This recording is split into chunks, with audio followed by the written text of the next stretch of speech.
Alfre, she most definitely won't remember, but she did a talk at RADA. And yeah, she planted a seed in my head, and it was just so wonderful. Yeah, I can't believe you actually remember, but like, girl, yeah. Oh my God. Yeah, it's such a I don't want to get out of my body right now, but Good evening, and my name is Akweya Jamfi, and welcome to the BAFTA Film Sessions Leading Actress. This virtual series celebrates the nominees from this year's EE British Academy Film Awards. So first of all, ladies, congratulations on your nominations. And as we get nearer to the big day, how are you all feeling? Alfre? Oh my. Well, on the big day, what I realized is I need support. Mm-hmm. I need tech support. I'm a bit of a Luddite, so I want the freedom to just really be with you guys. I'm so excited, and my eyes are traveling, I know, around this tablet because I want to see y'all's faces, y'all's beautiful, brilliant faces. So I'm excited to meet y'all. Thank you. We're excited to speak to you and meet you too. And Radha, how are you feeling in this run up to it's a lot of pressure, isn't it, right? And you've got to do lots of conversations, talk about yourself a lot. What's that like? I mean, I'm actually, if I'm being honest, I'm used to talking, at least for the past year, about my work as a director on the film.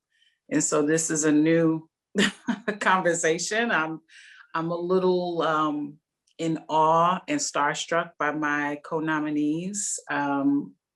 Each and every one of them have done something that I thought was amazing. I mean, I'm in a Zoom with Alfre Woodard, and it's just now hitting me that someone who I have admired for so many years as a storyteller is sharing space with this woman and these other amazing artisans who just so happen to be women.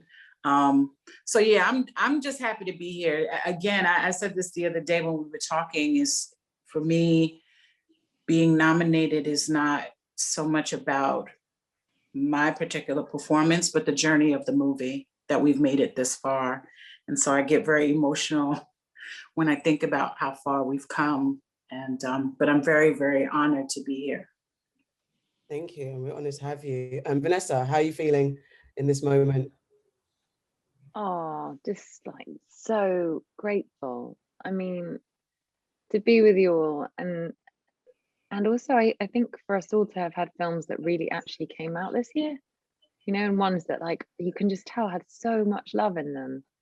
And the fact that against all the odds, you know, they even managed to be out and seen, and you know, is mind-blowing. Because you know, with our films, I'm sure you guys all feel this, you know, when you're making them, you're like, oh, maybe 3 people will see it, you know, my mum will tune in. You know, you never expect kind of them to even have a thought of having got out there, particularly in this really mad year. So I just feel immensely grateful for all of that, and then to be sat here with everybody is so cool. I mean, I'm like so honored. And Wumi, this is a big, huge feature that, I mean, I like Vanessa said, not expecting so many people to watch it, but they have, and you're nominated. How does it feel for you in this moment? Just like Radha said, I'm kind of starstruck. It's just kind of hitting me right now. Like, we're all here together. Like, I wasn't expecting this at all. I mean, you don't really think, first of all, an independent film, a horror film will get this kind of recognition. It's quite extraordinary, and I'm so chuffed. I just can't believe it. Actually, I just can't believe it right now. And Bukky, you know, I'm going to baby you and patronize you as the baby of the group, but the fact that you're new to this in so many different ways, but yet this is a very huge category to be in. No pressure, but how does that, can you even quantify how amazing this is for a young girl like you? I really can't. I feel really humbled to be in this space with these like spectacular women. Yeah, just to echo what everyone said, it's a really weird feeling. I've never really felt like this before. I remember Alfre, she most definitely won't remember, but she did a talk at RADA. And yeah, she planted a seed in my head, and it was just so wonderful. Yeah, I can't believe you actually remember, but like, Girl, yeah, oh my God. yeah, it's such a I don't wanna get out of my body right now, but yeah, so that is just really, it's just really surreal for me to be in a space with these women. Even though it's remotely, I can feel the energy, I can feel the vibrations, I can feel the transparency and the love and the encouragement, and I can feel how pivotal we are in the industry. I feel so blessed and grateful to be a part of this ensemble. Like this has us coming together like this, it's really put stuff in perspective for me. And now I don't know how I'm gonna react when I click off this Zoom, but it's gonna be crazy. Okay, I'm gonna have to make it. Can I just say No, something? of course, of course. You know, girl, that was you. That was you on screen. I'm gonna weep now. You were all that. You were all that when I met you. I had no idea that was you on screen. That's what your work. That's what you were able to do and to transform into. And you know, it probably is a big deal. This space and I'm not minimizing it at all. BAFTA has all the weight and the history that it has, but all of us are supposed to be in this space right now together. And Fran's supposed to be in here with us. And it's not, this is where we're supposed to be. There's no place we're not supposed to be, especially with what we're bringing and the healing that we're bringing into the world with our stories, Rana and Vanessa and Rumi. So the next step is somebody with some creative intelligence needs to put all of us on screen together. That's all I have to say. I mean, thank you. And I did forget in my intro, unfortunately, Frances McDormand, who's also nominated for her performance in No Man's Land, is unable to join us. She sends her love and well wishes. And yeah, I mean, this is an amazing situation for us on so many levels. And Bukky, I'm going to blame you, because I already said to you last time when we spoke on the weekend, stop making us cry. You've got to cry again. But I think it is in this moment. We're going to keep it together. We don't even have to keep it together. This is friends, family, and everyone watching. Just get with the spirit, because this is a love room right now. So I wanted to say that actually, all your projects are so varied, so very, very varied. But what they have in common is that it's the world through the eyes and experience of a woman and a girl. And that has resonated in such a big way. The fact that you're all nominated, this is huge. And it's the fact that the stories are so powerful. You're not secondary to A Man's Tale. It's this, and they're real strong women narratives. I mean, it seems so basic to ask, so what was it in your individual scripts that jumped out at you that made you feel like this is the story that I want to say yes to, I hope I get, in whichever capacity that it came to you? What was it that really jumped out at you? I'll start with Vanessa. Oh man, I'm so moved. Oh my God. Also, if you just have said, oh, maybe there's a world in which, you know, all five of us can do something together. And I thought to myself, you know what? I think the day is dawning where they might actually finance 5 women leading film, you know?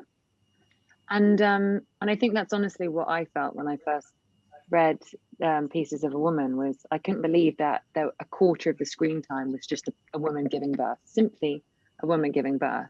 And then the rest of it dealing with the struggle to every day sort of overcome the loss of a baby in the way that she experiences. And honestly, a few years ago, I know that film wouldn't have been financed, because the people making decisions would have said, well, it won't sell and people don't want to see that. It's like, for me, it felt like that's even more essential. I feel like we deserve to see all our experiences reflected on screen in all the different ways. And as women, I do believe there's a real runway opening up for us to start taking those stories and putting them on screen and having this amazing responsibility to show all the different ways it is to be female, you know, that hasn't been explored enough, I think, on screen. So it was mainly that, to be honest. I thought, oh, this is such a cool opportunity to be one part of something that is maybe hasn't quite been put on screen before in its entirety, you know, and for all the women I spent time with who had lost babies, that just felt so important for them. So that made it like so much more about me or any one person. It made it more of a bigger purpose somehow.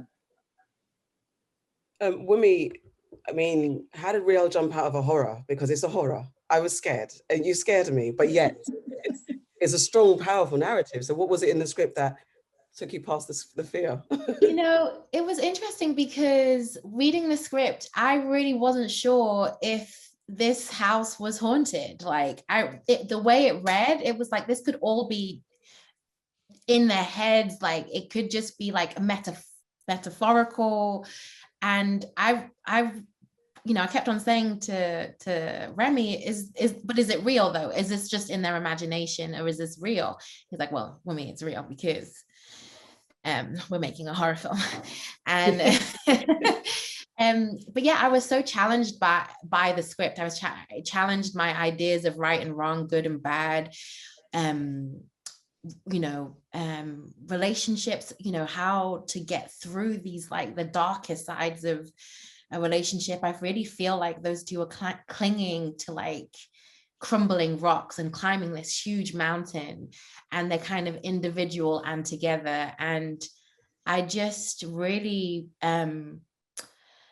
I just thought it was so clever. I thought it was so clever. It made me really think about each, you know, we're talking about, when we talk about refugees, when we talk about asylum seekers, or, you know, and the UK, we were always talking about migrants. I'm like, no, these are people fleeing from something. They're not, it's not just like, no one just wants to leave home just for leaving home's sake. These guys are fleeing for safety, for the chance to live their life as fully and as wholly as they deserve. And I still thought like with my I thought I was open and cared and was looking with an open, loving heart to the plight of a refugee, but I hadn't actually humanized the story myself. And seeing that, like, when you come to a new land to find a new home, even just like the barriers of like being a refugee, like you don't have money, you don't have like, you don't have ID, you don't even have ID. Do you know what I mean? And I thought, wow, I thought I cared, but I'm still talking in huge sweeping statements, sweeping ideas, and have not humanized what they're actually going through. And I'm not seeing the scars and the wounds and the weight that they're carrying around with them. And I thought I cared. And I felt like when I read the script, I cared more, I learned more, and I saw differently. And that to me is all that, when reading a script, that's all that matters to me, is like, am I changed? And yeah, and I really see why all of us are here, because our films do that. They challenge and they make you think like a little different, just a little different, open you up a little bit more.